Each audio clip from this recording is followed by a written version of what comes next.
actions, many corn farmers are still anxious about farm policy. RFD-TV's Sarah Mock reports from Washington, D.C. Well, corn growers from across the country have their eyes trained on Washington this week as several important issues have come up, including Farm Bill 2018 and, of course, key trade issues. We're lucky enough to be joined by Sam Willett. He's the Senior Director of Public Policy for the National Corn Growers Association. Sam, let's start with the Farm Bill. We saw a bill come out of the House Ag Committee last week. What did you think?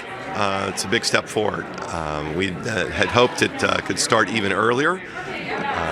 We're looking at a Congress that with fewer and fewer legislative days to get this Farm Bill across the finish line before October 1st, when the current Farm Bill expires.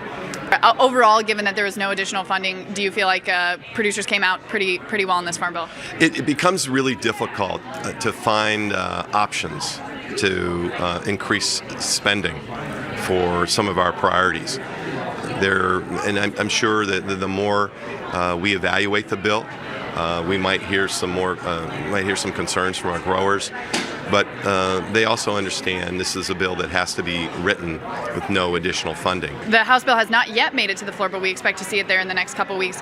Do you expect to see kind of more partisanship there, and maybe in terms of amendments or things you might see changed in this bill when it comes to the full House? There's a lot of uncertainty right now as to how that amendment process will unfold. What we do know is that Chairman Conway is working very, very hard within the Republican caucus to secure the number of votes that he needs for final passage. Are you still hopeful? Are your members still hopeful that we're going to see a Farm Bill by that October 1st deadline? I'm going to remain optimistic here. It will be a heavy lift to get something completed by October 1st, simply because of it being election year.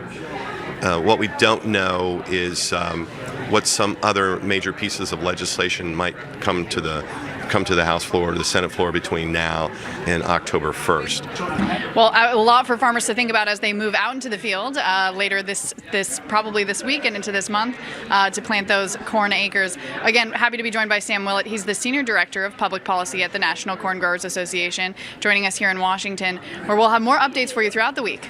But until then, back to you in the studio. Thank you, Sarah. Well, the national corn growers are throwing their weight behind a bill recently introduced in the Senate. It would make changes to the Agriculture Risk Coverage, or ARC program.